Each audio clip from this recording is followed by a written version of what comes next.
Hi everyone, welcome to another episode of The Cheeky Natives.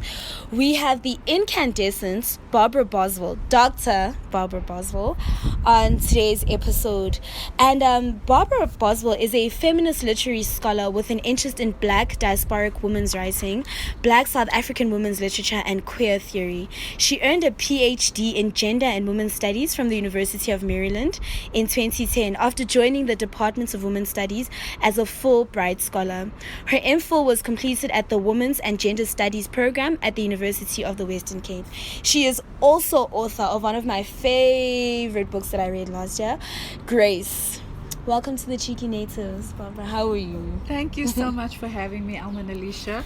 I'm great. I'm very happy to be here. I'm a big fan of your podcast, and so it's exciting for me to be interviewed by you. Thank you. So you wrote Grace, and Grace is such a powerful and an important story.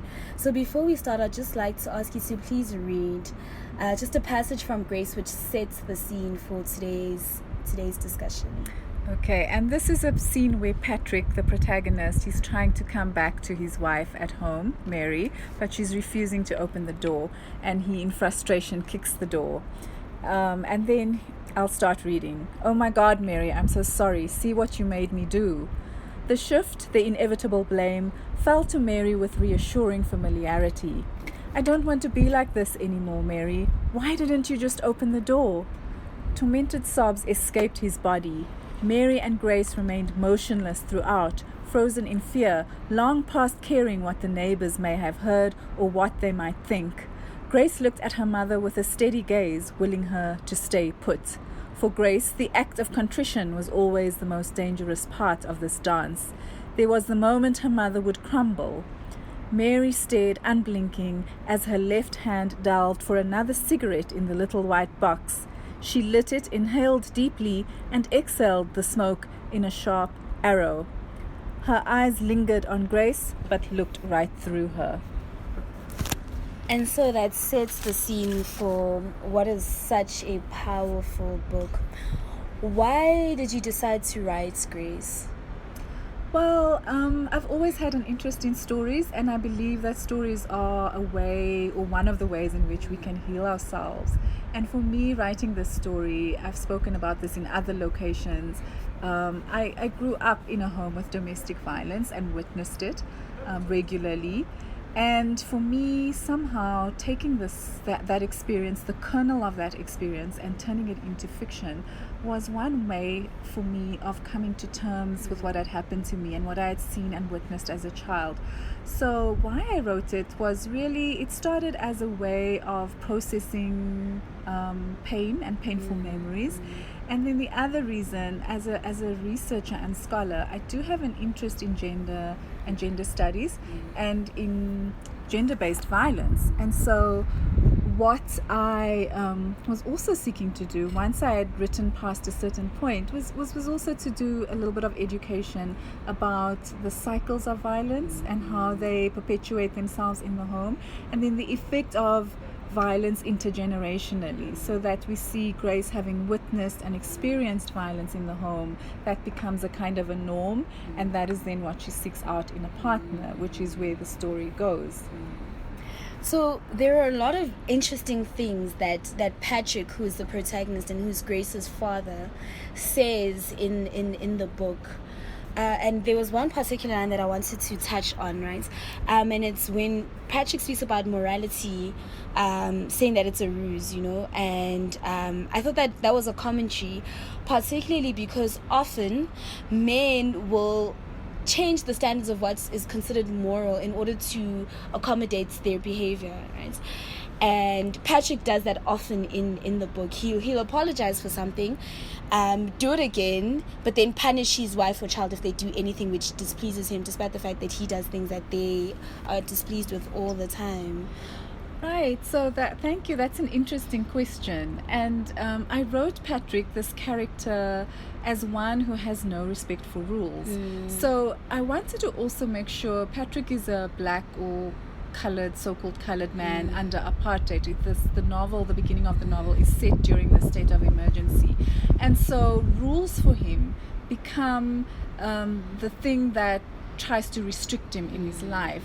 And a kind of way in which he rebels against rules is by pushing against them. But then that becomes a murky terrain for him, because it's not just the laws of the country that he's maybe trying to defy, but also the rules of what makes a decent human being, the rules of engagement with common decency and treating people well and treating people fairly.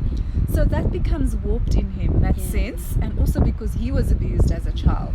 So his whole experience of being exposed to rules meant punishment.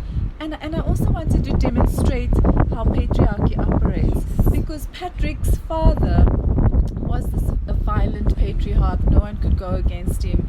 And so when Patrick grows up, as he's growing up, he tells himself he's never going to be this kind of man. He's never going to be this kind of husband. He's never going to be this kind of father.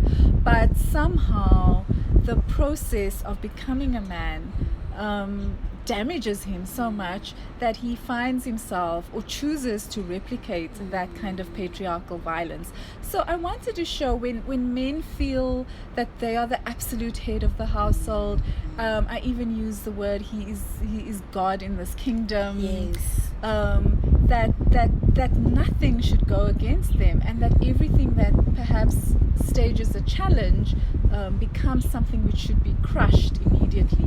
And I wanted to show, I was so intimately familiar with this kind of patriarchy in my own life growing up, and I wanted to just show how it operates and how it seeps through everything in the house, even outside of the house, and the way that he engages with rules but then enforces Those rules. becomes this despotic enforcer of rules in his home. So I revisited this book recently, just with everything that was happening with Do Not Dias and the essay that came out. Yes. And then the subsequent revelations that follow that. And I thought that was so interesting, because Patrick was an example of that. Patrick was this person who he talks about this incident that happened at school that turned him sinful, because he'd always been trying to be sinless. And then he had this abusive father, and so there's this history of violence. But Patrick himself goes on to be this violent, aggressive person, and it for me is this example of this duality that men can inhabit as well. That you can be a victim of abuse, but then continue to be a perpetrator of that abuse as well. And that's quite a complex character that you've written in Patrick. I think often we think of abusive men. Someone said it earlier today at the Kingsmead Book Fair, how make these statements about real men don't rape, real men don't beat their wives. But who are these men beating their wives? These are good guys as well, somewhere in the world. There are people who have experience of them being good guys. And Patrick, later on, someone has a good guy experience of him, which I found to be quite interesting for him as a character. Right. So I wanted also to make the character complex, because I think abusers or even gross violators of human rights, for example, they're not all evil, they're not all bad. They have those good sides, and especially abusers.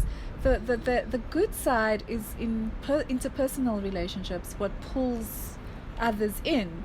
So you're not going to off the bat just go and start a relationship with someone who's abusive. There's always this other side. There's always that charming, the lovely side, the side that draws you to it. And it's very interesting, because I read that essay by Do Not Dias also, and when I read his essay, the first essay that started the whole series of revelations and counter articles, my heart just bled for him, because what he experienced being raped as, I think, an 8-year-old is horrific, and no one should have to go through that. On the other hand, I've read so much excellent commentary about why is it then acceptable to project that pain as an adult onto women. Why do women, and especially black women, or in the case of Diaz, women of color, become seen as the acceptable receptacles of that pain? Why not go to therapy?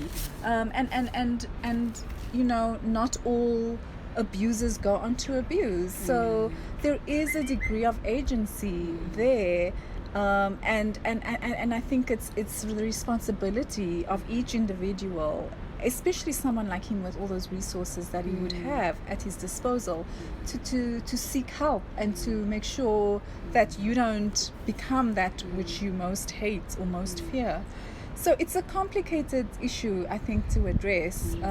But one can only think that maybe some people are moving through the world so unconsciously about the damage that they are causing others that there's hardly a moment to reflect or introspect. I don't know how else to answer this question. And that's true. I think that this book is a lot about the things that we project onto other people. There's a generational trauma features quite strongly in this book, and I think it's a concept that's only really beginning to gain traction now, right? So that the concepts of generational trauma and the idea that what the trauma your parents have experienced or your great-grandparents have experienced is also passed down to you indirectly and directly in your DNA as well, and even in the way that you live, because I've taken it to be like that as well, that you, even in the ways that we adapt to these kind of situations that we find ourselves. And I felt that there was a lot of that generational trauma in the book, and I think a lot of the characters were Grace's story was her coming into a realization of what she's experienced and how it's affected her. So speaking about Grace, I loved Grace, but I was also very angry with Grace. And Nola and I was talking about how we felt about Grace as a character, and we were both like, we have such mixed feelings, right? And I think a lot of what she did in this book was to go into the psyche of abused women. So we see Grace seeing her mother being abused, and there's a very tragic way in which Mary's story, is, I don't want to give away too much of the book, so I want people to buy the book. So you'll find out what happened to Mary when you buy the book, but it's quite tragic, But then Grace goes on to perpetuate that. And why did you feel that it was important to include this perpetual cycle of abuse that a lot of women encounter? There was a point where this characters just took over, and I wanted Grace to be an interesting character, and I think Grace frustrates me also. There were those moments when it's like, why must this character do this? But I felt that this character had to do this in order for the story to be told in its entirety. When I wrote part of that narrative about what Grace does as an adult, I felt like this was my child in a way. I felt ashamed of Grace, and then I had to tell myself, snap out of it, this is a character, and she has to go through this, and because you are a victim, I didn't want to have this blameless, pure, perfect victim, and the idea that only women who are like saints deserve our empathy and our sympathy when they go through abuse. I think women, like men, like all of us, are complicated characters, and I wanted to show her as an imperfect, flawed human being, and she makes extremely bad decisions in the novel where you just want to shake her and say no, but the idea that Grace has a happy and stable marriage, but this because she hasn't dealt with her trauma from the past, it is not enough for her, and this trauma comes and haunts her, and there is something that she's looking for resolution, but somehow, because she hasn't dealt, it's the thing that we were talking about earlier with dealing and healing. She is just bound to inflict hurt on other people, and that's unfortunately what happens until she can come to terms with her past and not try to suppress it and pretend that it didn't happen. So she's a frustrating character because she acts often unconsciously, and she is driven by her unresolved trauma, and so she in a way has to inflict pain on herself and others in order to, because her life is not being addressed properly, and so she is frustrating, and I wish she could be a more empowered character, and my hope for her as a character by the end of the novel is that she will become a more empowered woman, and that's probably where she goes if I were to continue the story, but the idea that I wanted this to be really not a sympathetic character either. I found that to be very interesting. I think often when we think of victims of abuse, we tend to put them in boxes, and you're sympathetic, and you want to like them and feel sorry for them. But for me, Grace was the example that you can dislike someone, because I really didn't like how Grace was. Grace was a lot. But I could empathize with her, and that's powerful. That I might not like you or not like your personality, but I can empathize with an injustice against you. I can feel enraged by, and women always often feel the need that I need to like you. Like, why don't you like each other? It's really bad that women don't like each other. You're pulling other women down. But Grace for me was that character. I didn't necessarily like her, but I could empathize. I could be enraged by the things that, and that just speaks to the complexity of who she is as a character. And it's nice to see women of color being written like that, right? Because we're always saints or sinners whenever. Yes, exactly. And as someone who studies literature also, and studies quite a bit of South African and African literature, it is not until women actually, and black women, start writing that we see black women as depicted as complex and thinking and sentient and complicated. I always quote this line from Alan Paton's Cry the Beloved Country, where he describes Makumalo as mute with the suffering of oxen, and she just stands there and is so disempowered and so mute and silent, and for that reason, I have so many feelings about that novel. But the great thing is that when writers like Bessie Head come on the scene, Buchi Emecheta, the Nigerian writer, Ama-Ata Aidu, and those are the first wave, what I would describe as the first wave of African writers, and now there's a proliferation. So there's a whole range of representations, and I think it's important that we represent ourselves and we be represented in a range of ways, in the fullness of our humanity. We're not only saints, we're not only mothers or witches, where there's a whole range of subject positions in between, and that is fine, and that needs to be out there. I'm getting very worked up and passionate about this topic, as you can hear. Auntie Joan is one of my favorite characters. I think she's a lot of people's favorite characters, because Auntie Joan represents a lot of goodness. She represents a lot of. Auntie Joan is not a soft woman, right? She's in no way the mammy figure. She is in no way like an aunt-like person. She's not about to bake scones for the school fete. But Auntie Joan is such a powerful presence in the story. What do you think Auntie Joan added to the story that would have been missing without her? I love Auntie Joan also, and so I wrote Auntie Joan as a queer character but I never made it explicit in the novel. So I wrote her. There's an estrangement from the family. The family doesn't see her. And I thought, no, this is because this is her backstory, but I didn't make that backstory. I didn't add it into the novel because I want the story to be really tight. And she's also a creative, and she enables Grace to play and just to be a child again. And where that character came from is that when I read about trauma and children who can become resilient after experiencing prolonged trauma, often one of the things that I read is there needs to just be one caring adult, like a grandmother or a grandfather or an auntie who is in some sort of contact with the child and provides reprieve and provides a sense of stability and perhaps a safe space for the child, and often that relationship is enough to help a child to see a child through a very violent childhood. And in my own life, again referencing my own experiences, I grew up with witnessing a lot of violence, a lot of horrendous violence, both in the home and outside of it.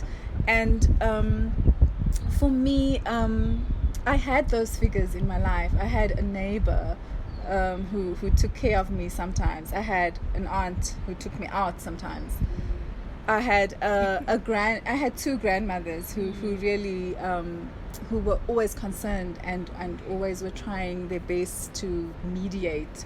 And so I thought I just wanted to sketch that character as an important, a lifeline. There's just this one person who can, and also in a way I also think of it as in my own interactions with children and what I can give to them and provide to them.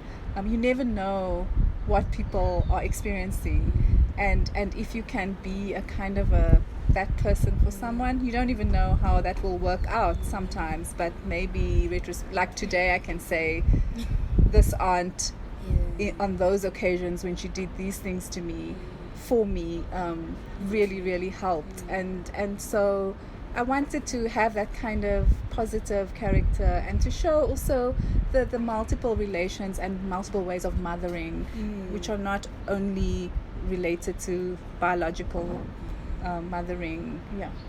Speaking of mothers, in the book has a lot of complex mother-daughter relationships, and we see often how people pass down their complex relationships with their mothers to their children. So Mary has what seems like a complicated relationship with her mother. There's a line later on in the book where the mom asks, where her granny asks Mary, why don't you just leave him? Like there's no empathy and there's no sympathy in this interaction. It's just like, sigh, but why don't you just leave him? And then you see how Grace and her mother and Mary interact, and I found those mother-daughter relationships very interesting. I think often we tend to not want to discuss it almost feels taboo to discuss dysfunctional mother-daughter relationships. Dysfunctional daughter-father relationships are even a caricature, but now, because they're just so widely spoken about, and but mother-daughter relationships are very interesting. Why was there such a big emphasis on mother-daughter relationships in this novel?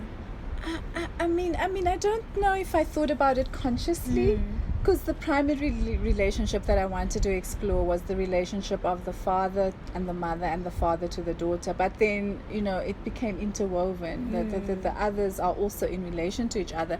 And when Mary, when that terrible thing happens to Mary, her mother instead of feels shame. Yes. The grandmother feels shame, not... it's like, what did she do to deserve this? She doesn't feel, even in that moment, she's unable to stand up for her daughter. And I think, again, not to paint women as completely blameless.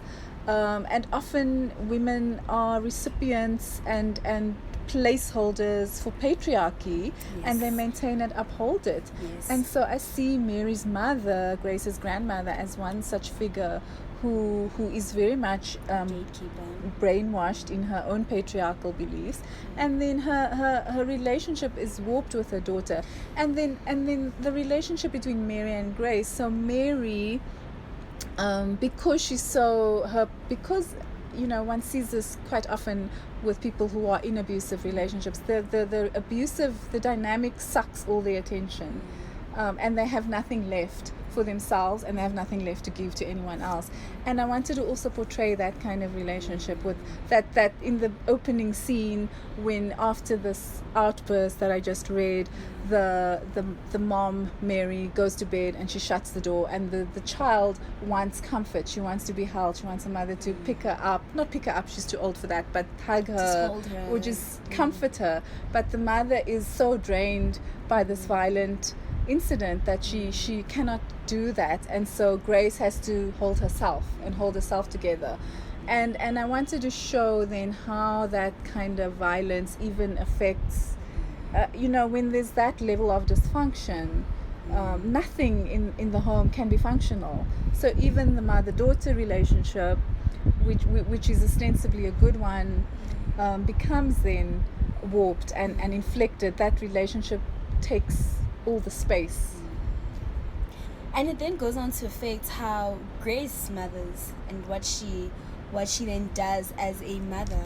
And I found that to be so interesting. I think people are aware of the trauma that they might inflict on others, but I think that this book was a very, very vivid illustration of how that trauma often plays out in people's lives continuously, because it's perpetual. She gets into these bad relationships, she then has her child, and there's all of this anxiety that she feels about motherhood, which I found to be quite interesting, because I think we don't often talk about anxieties around motherhood enough. I think there's an expectation that motherhood is natural.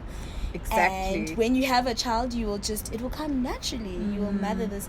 And I found it potent that Grace has struggled with the anxieties around motherhood. I think it gave a vocabulary to a lot of anxiety about motherhood that even women who may not have had the history that Grace has. Yeah, that's interesting, and you pick up on something that I also had in mind when writing that part of the novel, that ideologies of motherhood are constructed in a way to make us believe that they are natural, that all women are meant to be mothers, that all women are nurturers and carers, and all women will just instinctively know how to do that.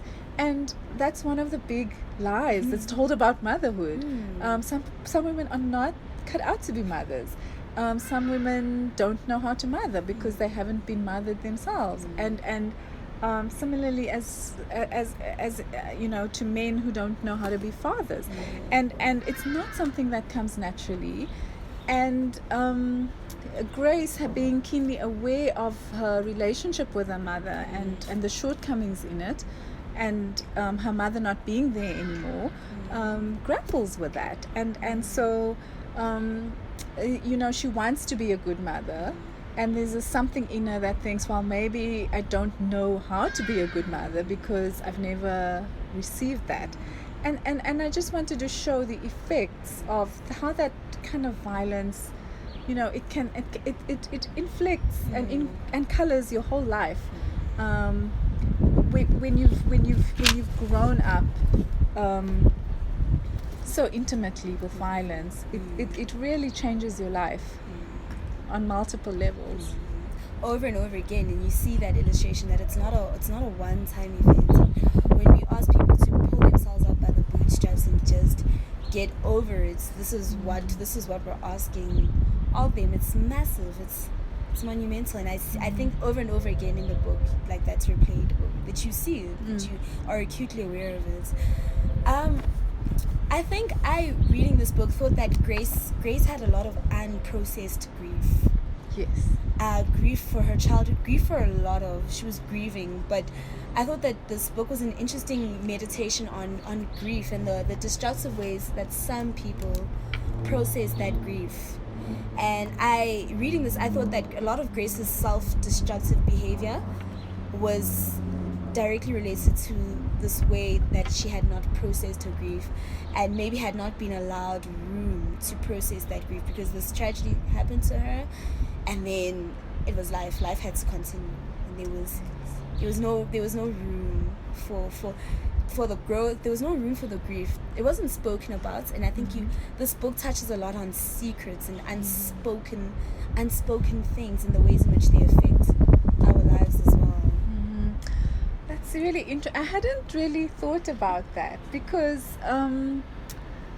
you know, when I, as a person, as a human being who has lost people in my life, there's a way in which, before I experienced, I'm just talking about my own experience, intense, like a very close loss, where you think about grief as something that can eventually be gotten over, like maybe within 6 months, or within a year, or within 2 years. People should be over their grief. But you know, reading about death and having lost people, as you know, as I've journeyed through life, it has become apparent to me that there are some losses that you never get over. You learn to live with them. You learn to live in a different way without the person. But you are right. In this novel, the grief is unspoken. There is a vignette, or a part of the story where the grandmother says, either you get over it and you get up and you get moving, or I'm sending you away to somewhere, and you know, there is a threat instead of compassion and understanding and aid and help And I think this is also perhaps a reflection, on the time and the place and the community. Certainly, when I was growing up, for example, in the 80s, things like counseling for grief, or we all experienced a lot of trauma in the 80s. And there weren't really spaces to process them, and I think we're seeing a lot of the consequences of that today. So the traumas on the personal level, the traumas really on a very public level from the state that brutalized us, and we haven't dealt with those. We haven't been given space. We've been given a TRC, which was short and inadequate, and it did many good things, but wasn't enough to help a whole nation deal with the pain and the loss and trauma that we've experienced.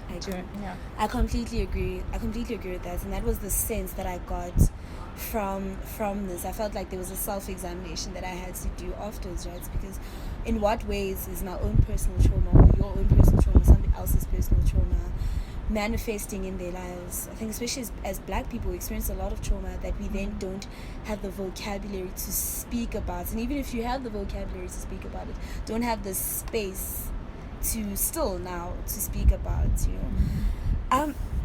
Relationships in this book are romantic relationships in this book are very interesting.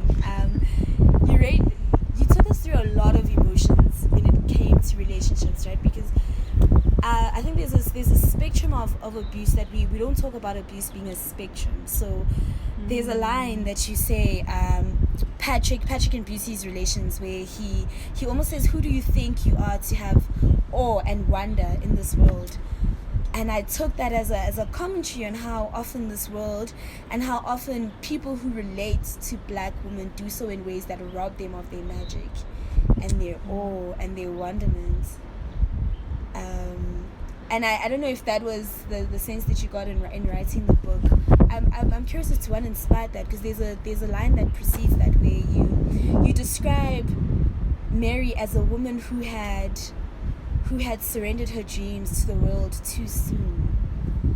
And I was just like, how many women do we know like this, and what does it mean to be a Black? And Toza Keshange describes it as this metaphysical dilemma that she hasn't quite conquered yet. But what does it mean to be a woman who surrenders her dreams to the world too soon?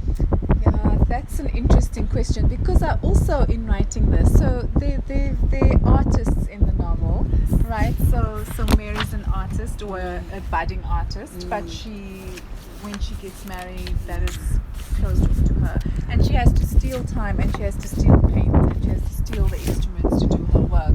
And then there is Auntie Joan who tries to bring Grace into that space of becoming. And I was acutely aware, having studied for part of my Ph.D. the stories of Black women writers, Black South African women writers, and that for me was work that I love to do, and work that was painful, because I realized, when I was looking at the 70s and 80s, there were a few. There was Bessie Head, there was Mam Miriam Tladi, there's Loretta Nobo, and those were the only ones of that period. There was Gladys Thomas, a poet. They were and their work didn't get an audience. Their work didn't survive. Today, still, Miriam Tladi's work is out of print in this country. First Black woman novelist to publish a novel in South Africa, and as I was doing this work, it stayed with me. Imagine if Black women had been free, what they would have been doing, the amazing works of art that would be made. And I started getting angry that we've been robbed of this creative expression. And we know that few people are as creative. I mean, I don't want to valorize Black women, but we're creative when it comes to like making our money last, and we're creative in decorating our houses, and we're creative in adorning ourselves with very little. My mom did that. My mom is a magician. She can take very little and turn it into something amazing. And if we were operating at our full capacity at that time, without these laws that were seeking to dehumanize us and make us less than, and without patriarchy seeking to make us inferior. If we were just free, what would the world look like today? How many Alma-Nalishas would we have and have had, you know, in the 80s? How many beautiful works of art? And I feel like as a society, we have been robbed during that period of those creative expressions. And we're catching up very quickly when you look at the proliferation of Black women's art and books and poetry. But I can't help but feel that we've lost something. And so I wanted to show those processes of these artists wanting to come into their own as artists, but the environment, the structures, the patriarchy just taking it away from them. And so, you know, maybe in a follow-up novel someone does something beautifully creative, but I also wanted Grace to think of her life as a creation of her own. Yes, and I actually wanted to speak about that when Aunt Joan is like my spirit child, like she's my Aunt Joan. Aunt Joan then says to Aunt Joan is an artist, and Aunt Joan then says to Grace, and I loved this, that she wanted Grace to create. And later on, when Grace has her hallelujah moments, you know, when it finally comes, she has her hallelujah moments. She remembers what Aunt Joan told her about creation and the act of creating, because she then tells her that you've now made this thing. And so I wanted to ask you, was it conscious that Aunt Joan speaks about creation, because it's creation and self-determination comes across as a theme in this book, and how people self-determine sometimes unconsciously. They determine the parts of their own lives, but it's sometimes quite unconscious, but it's very deliberate. Yes, I think that was deliberate. So I wanted the character to take ownership of her life and take control of it.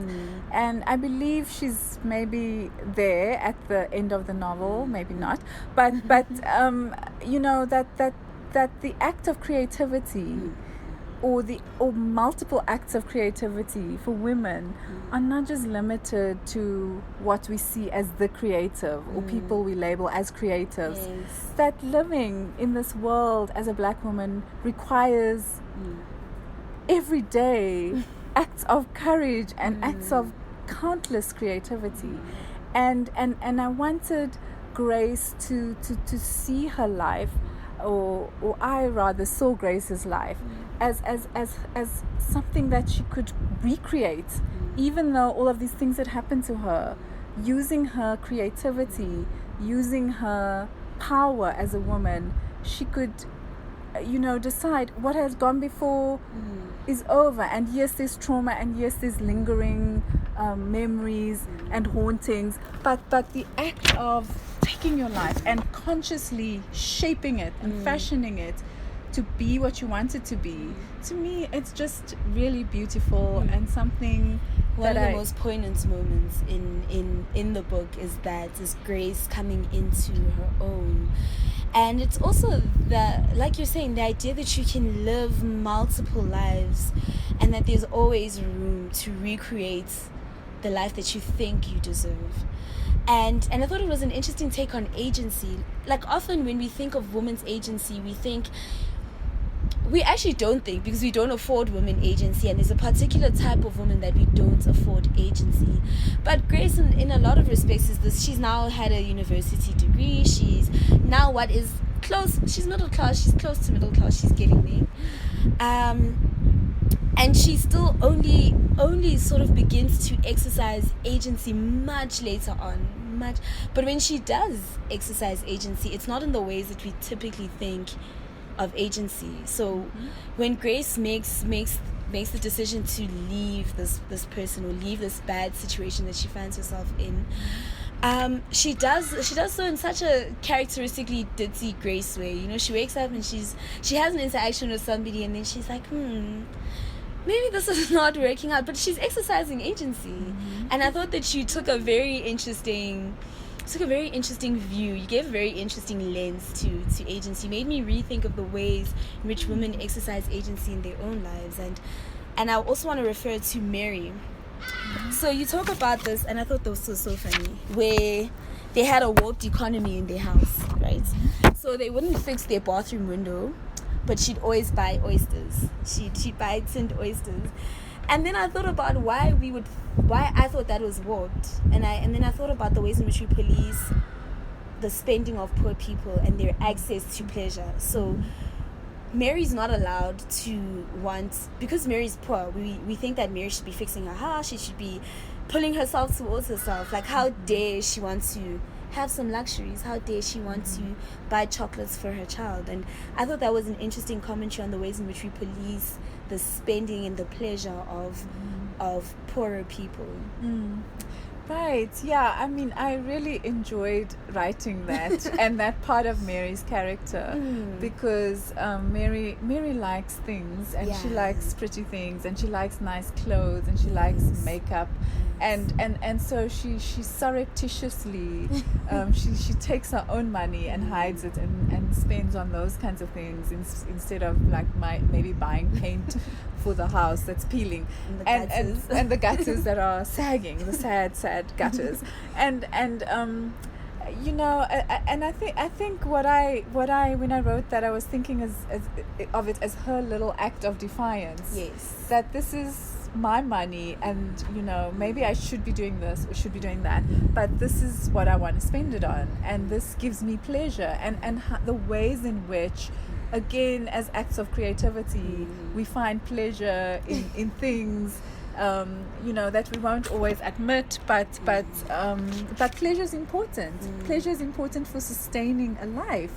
And if your life is difficult, then you know where you can find pleasure, perhaps in a non-destructive way, which we can debate what kind of pleasure is this, but pleasure is important. And I think if we deny ourselves that, it's really to close off a part of ourselves that shouldn't be.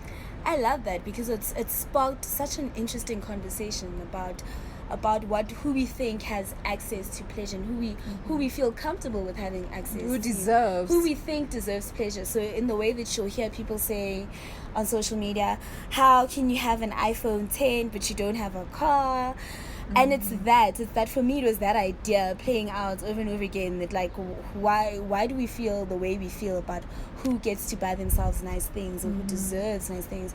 Why are we shocked that Mary has fine china in her house? Does she not want to drink in a nice teacup? You know, I loved the way that you wrote that section. I absolutely loved it, because it sparked so much thinking of my own.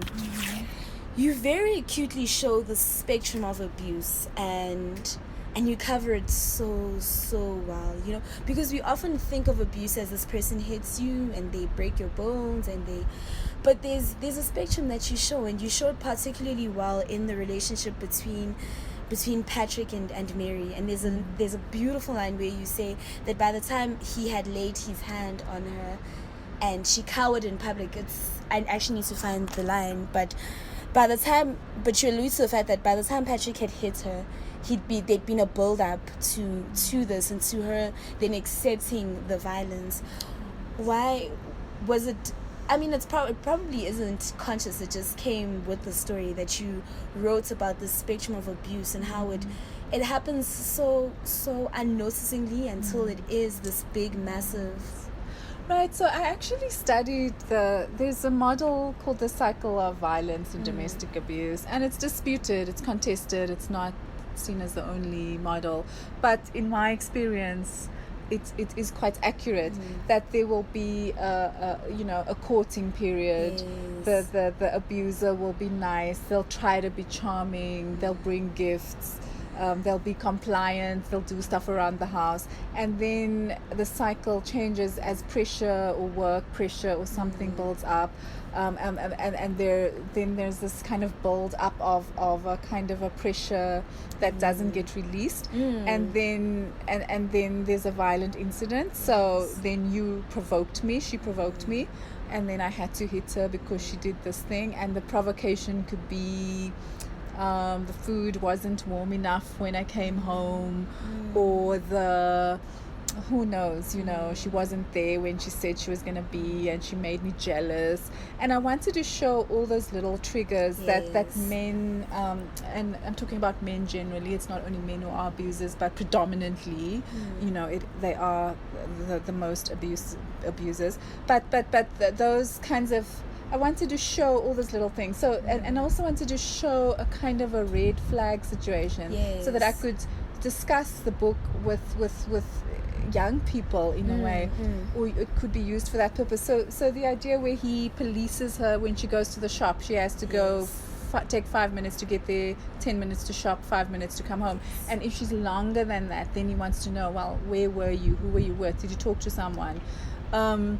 Those kinds of controlling behaviors, jealousy, verbal abuse, because he puts her down quite often. Right. And so there's often at the beginning of a relationship, there's, when we spot a jealous tendency, there's sometimes one can feel flattered and, this person's really into me because they really want to know what have I been doing. So, and you feel flattered, but it's toxic. So any kind of controllingness, any kind of jealousy should be a red flag at the beginning of a relationship, when this person wants to know everything about where did you spend your time, and so I wanted to also show, and then these behaviors, as the relationship intensifies, the behaviors tend to intensify, and the verbal abuse, the put downs, they create the conditions, the isolation of the neighbors. He's actually glad when the neighbors stop talking to her, because that secures his control over her. And this is a classic tactic of abusers, that they like to isolate their victims. Even the families get cut off. And so once they are isolated, they are then almost entirely under the control of the abuser, and the abuser seeks control. And so this is what I want to show, how it gradually can build up. So, I mean, she's quite far into the marriage, and she's pregnant, I think, when the first instance of abuse happens. And then again later on, I try to show that again with Grace, when she gets into the relationship, and the person calls her a whore. And that for Grace should have been a red flag immediately. But she thinks, he just momentarily got away from himself when he said that. That's not really him. But something like that, that kind of verbal abuse is definitely a red flag. And then, that escalates also. So, and she begins to make excuses for him. I actually wanted to talk about those two different interactions, but primarily because when Patrick, I thought it was ironic that Patrick was the one who made that striking comment about Johnny, right? That Patrick was the one. I mean, I think that Grace was in denial about a lot of Johnny's behavior, and she had a lot of excuses for him, and she didn't want to believe, and I think it's also not wanting to be a victim and not wanting to accept that you are being abused. Right. And it's ironic. It's an interesting kind of irony that Patrick is the one who subsequently advises Grace, and is the one that gives her almost the push. There's another incident that finally pushes Grace, but Patrick's advice is the start of that whole, and I just found that whole interaction so ironic, that Patrick would be the one who speaks so strongly against. Right. And I felt like Grace needed a wake up. And because and that was my dilemma at the end of the novel. I didn't know how to end it, and and your dilemma was well solved. but it needed to come to a head and some resolution.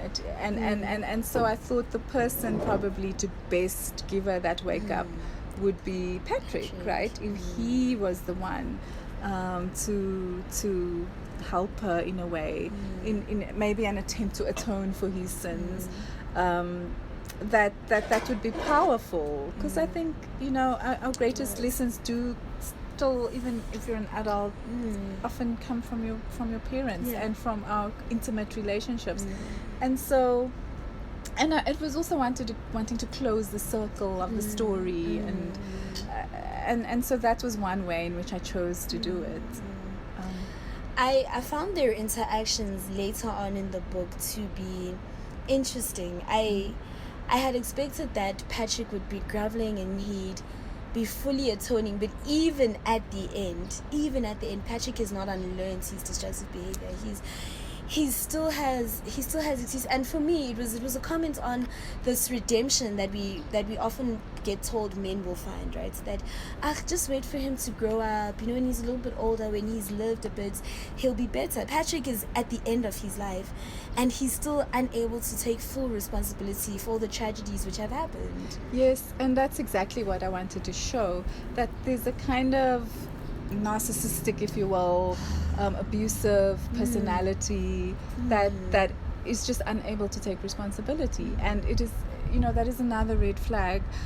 It's unfortunately, unless someone like that is able to fully own their behavior and fully say, yes, it was me, it wasn't stress, it wasn't you that provoked me, it wasn't that I was drinking, it wasn't that I was hurt and abused myself and therefore I was unconsciously, it was like, yes, I did this, full stop, not but, not maybe, not anything else. Unless someone like this who abuses is able to fully own that behavior and look at themselves and say, I am an abuser, the chances of them actually modifying that behavior are very slim. And that is the reality. And when I started the novel, that scene was always there for me. And in that scene, he was going to ask for forgiveness. But when I wrote that scene, he did it. He just, because it's like this. What would have happened to him to make him come to that realization? I was waiting for it. I was waiting for Patrick to grovel, and I think Grace was waiting for that as well. She was waiting for that hallelujah moment of that whole interaction where Patrick is cognizant that the point that they're at now is directly related to everything that he's done. And Patrick he never arrives at the promised land. Like, we're all there, we're waiting. Patrick just never arrives. No, there's no I'm sorry, forgive me, because she's preparing herself to say, yes, I forgive you, or no, I don't forgive you, but the question never even comes. And I think, for me, just to strike home that point, that unless a person takes responsibility, they're not even going to see the need for asking. It's just, I've had a bad life, therefore I acted out. I acted badly, oops. Yeah. You talk about, I think this is one of the most apt descriptions that I've seen written about abuse. When you talk about the silent army of women. And there's a particular scene where Mary is at the shops having been struck by Patrick, and there's an interaction. This is just a tidbit, because everyone will buy this book and they'll tweet you about it. And they'll tweet you about the scene, I'm quite sure. But she then joins the silent army of women. Why did you choose those words to describe the silent it's like two contrasting images, the silent army of women. And it's also such an apt description. Oh, I kind of regret that word choice now. When I read it now, but at the time when I wrote it, it felt right. But now when I read it, I wouldn't write that again, which is weird, because now it's forever there. But I feel like what I was trying to refer to is that often, when people are in these kinds of abusive situations, because it's in the sphere of the domestic realm, and it's rendered personal, it's like, oh, it's not anybody's business, it's in the home, this is happening in the home, therefore it's personal. And we even hear abusers say that this is my home, this is what happens in my home, is none of your business. And so there's a sense within which women or people who live through that feel very alone and isolated. But if we spoke about it more, if we weren't silent about it, we would find, I was on a panel this morning with Tracy Going, and in the question and answer where she was talking about her experiences of domestic violence, and there were a multitude of women who said, yes, me too, I was also in an abusive relationship. Everyone had a story, and once we start to speak about it and recognize how common it is, maybe we can just see how to support each other and talk about it and get out of it, because and also, there was an idea that sometimes you can just sense, if you've experienced abuse, and maybe you've processed it, but sometimes you meet someone and there's just a kind of a feeling, and this is very subjective, not basing this on anything scientific, that this person has also been through similar. So as a country, we're having a renewed, I say renewed, which is just an interesting word choice, I guess, but we're having another conversation, an explosion of conversations around intimate partner violence, around femicide. I mean, now as I speak to you, just last week and in the preceding weeks, we had the DUT student who was murdered, and then there was the woman who was a mother and a wife who was also gunned down by her husband and subsequently killed himself, and there was just story after story after story, and then it was Garabo's ex-boyfriend then being sentenced, and we're having this conversation again continuously about intimate partner violence and about femicide, and I think that there's without giving away too much of the story, but there's interesting parallels, so we often tell women just leave, right? That's the standard answer, but the most violence that women experience tends to be post leaving their partner. Exactly. Yeah, research has shown that, and there's research done. I quoted this in an article around 97, 98, when the system of interdicts was introduced, where you could take out a protection order or an interdict against a partner for the first time in South Africa.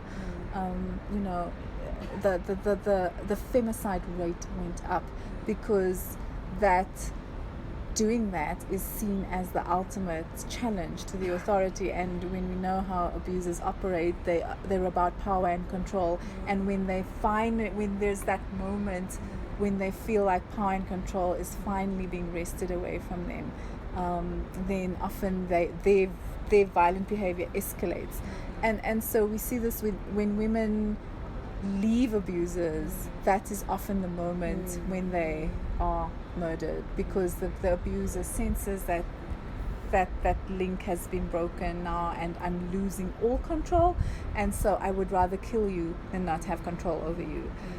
So this is something to be mindful of, that often when one says, oh, why doesn't she just leave, it's a very glib and a very privileged kind of statement to make. It shows to me that perhaps you have been fortunate enough not to have to live with this fear of your life being taken from you. That is often why women don't leave. And perhaps haven't thought about it deeply, because even when women do take those kind of decisions and then violent things happen to them, we're the same society who will then ask there's a line in this book where, Grace's grandmother says, what must she have done to make a man go berserk like that? And I highlighted that line because I was like, oh my goodness, this is what victim blaming looks like in a sentence. This is the culture. This is what it looks like to shame victims and not perpetrators, and that's why they never have to take accountability, because the question still, that's the first question that these people asked. What must she have done to make a man go berserk like that? Not what is wrong with this man? Who is this man? Why is he doing this? The first question they ask of the victim is, what must she have done to make a man go berserk like that? Yeah, and I saw very recently some very troubling discourse on social media about Karabo, what is her last name? I'm sorry, I forget it. But the woman who was murdered and by her partner, who, a lot of people said, well, she was living a certain lifestyle, as if your lifestyle somehow makes it okay. It doesn't matter what kind of lifestyle she was living. She was a human being entitled to life and human dignity and safety. And I don't understand this discourse of having to see two sides of the story. The woman is dead. She's lost her life. There is no other side. There's no She's other not side. Here to give and he has violently taken away her life. And he still has his life, and he's gonna probably have an okay life, the rest of it. And so I don't understand that kind of, it's so pervasive in our society that we see it with rape, we see it with sexual violence, and we see it with this kind of thing. I was utterly shocked, actually, at the discourses that I've seen emerging around that, and that you can be dead and your body burnt and not even have sort of remains, for your family to identify, but still have people want to hear the other side of the story. You did something, and still have victim blaming. And I think that as a country, as a culture, we have such a terrible culture of victim blaming. And over again in this book, you see it. You see the ways in which we secondarily violate survivors of abuse. Right? We even in their presence, in their absence, we violate them. Even in their absence, we violate survivors of abuse. So so just like there's one last thing that I found very interesting in the book, and it's between Johnny and Patrick, who are two peas in a pod. Lol. But Johnny and Patrick have an interesting exchange, and this is also in part being spurred. So I said I revisited this book in light of everything that was happening. Johnny and Patrick then have an interaction, and Johnny then says Johnny manages to find some goodness in Patrick, And obviously Grace loses her mind, because how is this person finding goodness in someone who's inflicted so much trauma and tragedy on her? But I found that to be an interesting commentary on how even with the trashiest of trash men, there will be other men who defend them and who find pockets of goodness in them. And I thought that was an interesting commentary on the relationships that men have with each other and the ways in which men shield each other. Because, to be honest, where was the goodness? What goodness was Johnny finding? Johnny has the audacity to even express this to Grace. Yeah, well, it's interesting because there's a kind of a brotherhood, there's a camaraderie, toxic camaraderie. And often, in relationships with men, that centers around treating women a certain way, right? There's things that we don't tell women, or we do things, I don't know, I don't really know how it works, but and I don't want to generalize, but Patrick was good to Johnny because Johnny's also had such a traumatic life, and so that little bit of kindness that Patrick showed him as a child when he was growing up, that then becomes something which he clings to, and as evidence that this is not there's good in this man, there is something redeemable in him. But I think it's even for Johnny, he conspires with Patrick against his own partner, and in a way, well, Patrick does break the spell, because he does tell Grace to that this is not a good situation. So he doesn't excuse Johnny, but they work together in a way to deceive her also in the novel. So it's interesting. It's also that idea of women as somehow minors or almost childlike, that men stand in a relationship of stewardship over them and therefore know what's best for them, because Johnny keeps telling her to reconcile with Patrick and she doesn't want to, but he thinks he knows what she should do. there's this kind of condescending patriarchy manifesting there. So as you can tell, I've deeply enjoyed this book and just revisited it over and over again, because I think Grace is such a powerful story. There are so many Graces and so many Marys and hopefully so many Jones as well, Auntie Jones, and lots of Patricks, and lots of Johnnies, unfortunately.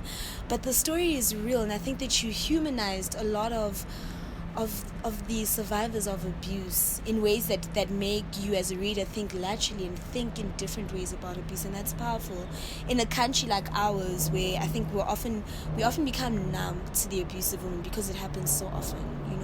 It will be a Karabo this week, and it will be someone else next week, and it will be somebody else the next week, and it just becomes normal for these women to get lost in the headlines. But there's a story behind these women, there's a psychology, there's a trauma, there's a history behind all of these women, and that's really what I took out of Grace the novel, and I'm quite grateful for having had the experience of reading this book. So at the Cheeky Natives, we have a very interesting rating system. So what we do is we don't give our authors popcorn and sweets and stars. Those we just don't feel like that's going to help you. And you are from Joburg, and you are now in Cape Town. I'm actually from Cape Town. You're from, okay, yeah. So this is a Joburg thing. We like to claim ownership. I just got given honorary status by Pamelo. Okay, because okay. So this is an act of confirmation. I think also your time at Wits has just made us feel that you are a Joburg native, and Cape Town's stolen you, but they've actually just taken you back.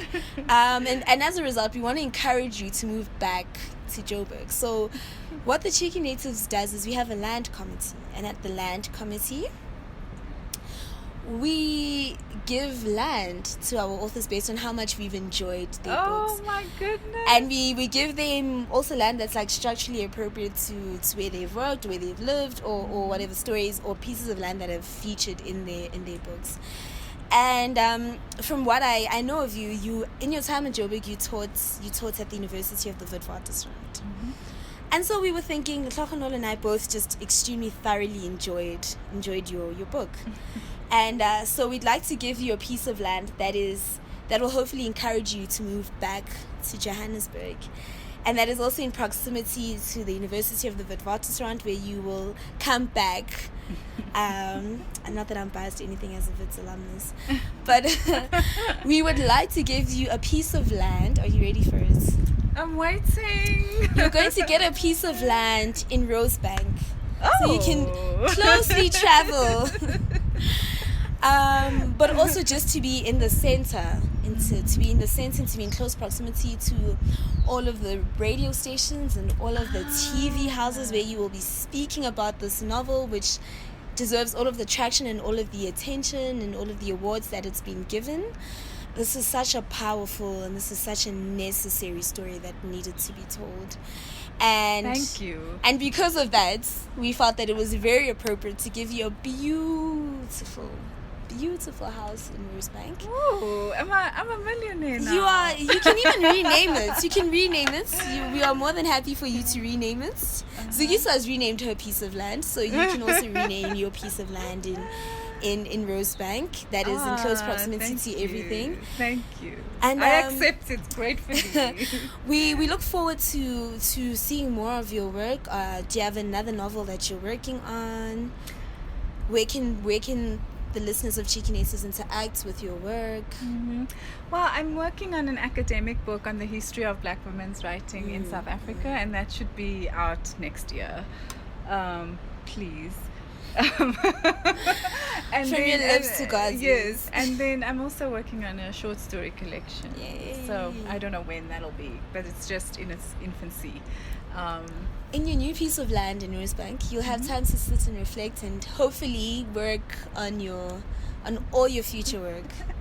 Thank you. I grab it and I take it. And thank you so much for your generous engagement, for reading so closely, and for thinking so deeply about these issues. You are like the ideal, perfect reader that every writer wants, and it's been such a thrill. Thank you. Thank you so much. Thank you, everybody. That was Dr. Barbara Boswell, author of Grace, a novel, and author of many more books to come. Stay tuned to the Cheeky Natives.